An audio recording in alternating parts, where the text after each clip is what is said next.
Bonjour à tous et bienvenue sur La Voie des Relations. C'est une plateforme qui apprend à bien vivre ses relations. Nous sommes une communauté de plus de 4000 personnes aujourd'hui. Et comme vous le savez, nous sommes dans le mois de podcast vidéo. Et c'est pour moi un privilège, vraiment un grand honneur de recevoir le pasteur Elvis Moussavou qui va nous répondre à la question suivante. Qu'est-ce qui est le plus difficile dans une relation?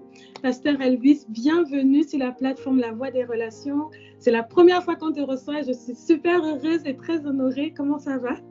Je vais très bien, merci Safi. Je suis vraiment honoré d'être là aussi sur cette belle plateforme. J'apprécie et j'admire le travail que tu fais. Que le Seigneur te bénisse abondamment. Merci beaucoup. Amen, merci. Alors, pasteur Elvis, est-ce que tu peux te présenter pour les personnes qui ne te connaissent pas? Qui est le pasteur Elvis en quelques mots? Ok, alors je suis le pasteur Elvis Moussavou. Je suis pasteur associé au sein de ACR les ministères et je vis à Rennes. Je suis pasteur à Rennes. Je suis dans les implantations d'église aussi. Voilà, je coach un réseau d'églises ici en Bretagne. Je suis marié au pasteur Aïda Moussavou. Nous avons 2 enfants et je suis prof d'anglais dans ma vie séculière. Voilà. Waouh! Waouh! Vraiment, merci. Merci d'être là. Merci de nous consacrer ce temps. Et donc, on va rentrer dans le vif du sujet. Pour toi, selon toi, qu'est-ce qui est le plus difficile dans une relation? Pour moi, le plus dur dans une relation, dans toute relation, c'est la difficulté à connaître et à accepter la différence de l'autre. Je m'explique. Souvent, on a tendance à rechercher ce qui nous ressemble et à repousser la différence lorsqu'elle s'exprime à nous, en fait. Il faut comprendre que lorsque Dieu nous met en relation, souvent c'est pour apporter de la richesse et souvent la richesse divine passe par la diversité, en fait, passe par le fait que l'autre soit différent de nous. Et l'homme a tendance à avoir peur de cela, je m'explique. On n'est pas tous pareils, on n'a pas tous les mêmes appels, on n'a pas tous les mêmes ministères, on n'a pas tous les mêmes dons, on n'a pas les mêmes talents, on n'a pas les mêmes tempéraments. Il y a 4 différents types de tempéraments. Il y a qui se divisent en 2 familles. Hein. Il y a les introvertis et les extravertis. Et en général, lorsqu'on est introverti et qu'un extraverti s'exprime, on a parfois tendance à ne pas accepter tout de suite l'autre, en fait. Je ne sais pas si tout le monde dit. Et il faut comprendre que le Seigneur nous bénira par la diversité. Il faut apprendre à connaître, en fait, la différence de l'autre et à l'accepter. Accepter ce qu'il est, accepter ce que la personne apportera et voir cela comme une richesse, en fait. D'accord. Tu as parlé de la différence et du tempérament. Mais comment on fait concrètement, concrètement, dans une relation, comment on fait pour accepter la différence de l'autre? Parce que si déjà on n'arrive pas à accepter, ça veut dire qu'il y a quelque chose qui nous gêne. Comment on met un mot dessus? Comment on arrive à accepter finalement la différence? Ok, je vais aller dans la relation homme-femme dans le cadre du mariage, par exemple. D'accord. L'homme et la femme sont totalement différents. Sur le plan déjà physiologique, ils sont totalement différents. Et dans le fonctionnement même dans le mariage, ils sont complètement différents. L'homme, par exemple, le besoin primaire d'un homme marié sera d'abord le respect. Et le besoin primaire d'une femme mariée sera l'amour, en fait. Et il faut que tout homme accepte cela, en fait. Il faut que l'homme accepte que la femme attend de moi d'abord l'amour et la femme doit accepter que ce que l'homme attend de moi dans la relation qu'il a avec moi, c'est le respect. Le deuxième besoin primaire d'un homme marié dans le cadre du mariage, ça va être la sexualité. Le deuxième besoin primaire d'une femme mariée, donc on est dans le cadre du mariage, ça va être la conversation. Et souvent, les femmes vont remarquer que tiens, mais pourquoi il ne parle pas beaucoup? C'est parce que dans le fonctionnement primaire d'un homme, ce n'est pas comme ça qu'il est paramétré. Et l'homme marié doit comprendre que si je dois répondre aux besoins de mon épouse, il faut que je rajoute de la conversation. Donc là, c'est le cas du mariage. Dans le cadre des relations amicales, en fait, il y a un proverbe en anglais qui dit « Don't judge a book by its cover ». Il ne faut pas se fier aux apparences. Et beaucoup sont passés à côté des relations parce que, dès le premier abord, la personne n'a pas réagi comme je voulais. moi, dès les premières minutes ou les premiers échanges, j'ai commencé par m'ouvrir et à parler de moi-même.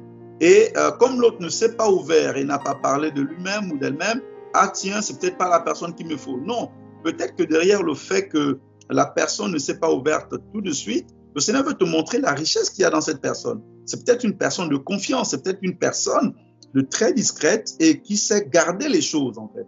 Donc, sur le plan pratique, en fait, il faut apprendre à ne pas trop se presser, ne pas aller trop vite, mais avoir la richesse qu'il y a chez l'autre, en fait. Comment l'autre est différent de moi, et savoir déjà qui on est. Est-ce que je suis plutôt introverti ou je suis plutôt extraverti, et voir ce que l'autre est et apprendre en fait à accepter ça. Wow. Voilà. Donc, en fait, ce que tu dis, vraiment pour résumer, c'est d'abord apprendre à connaître la personne, apprendre à savoir qui elle est vraiment, et ensuite accepter que l'autre soit différent de toi. Et ce que tu dis est vraiment primordial et important, parce que sur la voie des relations, vraiment pour ne rien te cacher, c'est que je reçois plusieurs messages des personnes qui disent non, la personne ne m'aime pas comme moi je veux qu'elle m'aime, ou bien la personne ne s'exprime pas comme moi je veux, elle ne me comprend pas. Et c'est vraiment source de conflit aujourd'hui dans plusieurs relations. Et donc, quel conseil par rapport à cette difficulté que tu as relevée, tu peux donner à ces personnes-là qui, en fait, vivent cette différence ou vivent le fait de connaître et accepter comment l'autre est comme vraiment un poids, comme une difficulté à aller en profondeur dans leur relation? Ok, je vais... rappelle-moi si je suis trop spirituel.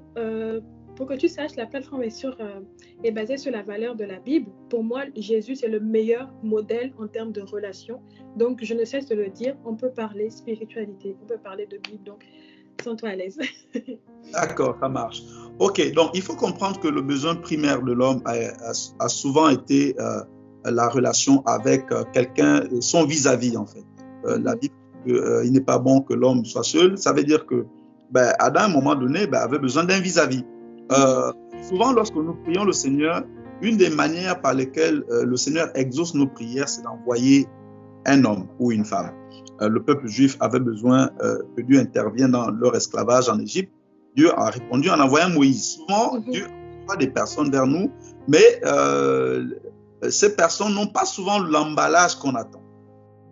Okay? Les personnes n'ont pas souvent l'emballage qu'on attend. Parfois, Dieu peut t'envoyer un ami qui n'a pas l'emballage que tu attends, c'est-à-dire tu es peut-être quelqu'un d'introverti, et Dieu peut t'envoyer quelqu'un de totalement extraverti. Les Juifs attendaient peut-être que celui qui allait arriver avant Jésus soit quelqu'un de facile, mais il envoyait Jean-Baptiste qui était vêtu bizarrement, mangeait des choses qui n'étaient pas forcément très commodes à l'époque. Donc, il ne faut pas être buté à la différence. En fait. Il faut apprendre à lire les signes de la faveur divine dans une relation. Quand la personne arrive, comment te sens-tu spirituellement parlant? Que te dit ton témoignage intérieur? Est-ce que tu sens la paix de l'Éternel dans ton cœur? Si tu ressens de la paix dans ton cœur, alors ne laisse pas tes émotions aller dans tous les sens. Apprends, donne-toi du temps pour voir la richesse qu'il y a derrière la personne.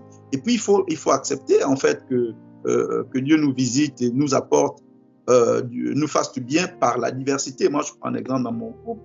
Moi, je suis quelqu'un de très introverti. Mon épouse est quelqu'un d'extraverti. Et au début de la relation, j'avais vraiment du mal avec ça. J'avais du mal avec le fait que, elle parle un peu plus, qu'elle exprime un peu plus les choses. Et moi, je suis plutôt du genre à réfléchir, à d'abord attendre avant de réagir, pas spontané. Mais parfois, Dieu a besoin de spontanéité. Parfois aussi, Dieu a besoin de modération. Donc, il faut l'accepter. Il faut l'accepter. On peut avoir un ami, on peut être extraverti et avoir un ami qui ne s'exprime pas beaucoup. On en a besoin parce qu'il y aura des jours où il ne faut pas réagir à chaud. On a besoin de cet ami-là pour pondérer les choses. Tout comme lui aussi, il y a des jours où le Seigneur a besoin de spontanéité. Parce que Dieu aussi est le Dieu du tout à coup, du soudain. Et si tu es extraverti, c'est là que tu pourras intervenir. Donc, don't judge a book by its cover. Donc, il ne faut pas se fier aux apparences. Il faut voir au-delà du vase que la personne est. et puis voir ce que le Seigneur veut t'apporter dans la relation et aussi poser des questions quand il le faut, bien sûr aussi. Tout à fait. Waouh! Wow, c'est vraiment un bon conseil et je crois que plusieurs vont se reconnaître dans ce que tu as dit parce que c'est vraiment l'un des points aussi qui est, comme je te disais, source de conflit dans les relations. Et vraiment, je te remercie pour tant de sagesse, pour tant de simplicité, de sagesse dans ce que tu as dit parce que je crois que plusieurs vont se retrouver dans ce que tu as dit, vraiment des paroles remplies de sagesse et j'espère de tout cœur qu'on pourra, honnêtement moi aussi parfois j'ai cette difficulté, vraiment surmonter cette difficulté et aller vraiment prendre la richesse de l'autre au-delà du vase. Et c'est vraiment très fort. En tout cas, merci beaucoup, Pasteur Elvis. Je te remercie pour le temps et pour ces paroles qui m'ont béni, premièrement, et qui vont bénir le plus grand nombre. Cet épisode sera disponible sur YouTube en exclusivité et je vais partager également quelques extraits sur Instagram et pouvoir t'identifier et que vraiment on puisse identifier le plus grand nombre avec la communauté pour qu'ils puissent regarder cet épisode-là. Donc, je te remercie de tout cœur et merci encore pour ton temps, Pasteur Elvis. Merci, Safi. Merci d'avoir pensé à moi et merci pour ce que tu fais. Que le Seigneur continue à élever la plateforme La Voix des Relations.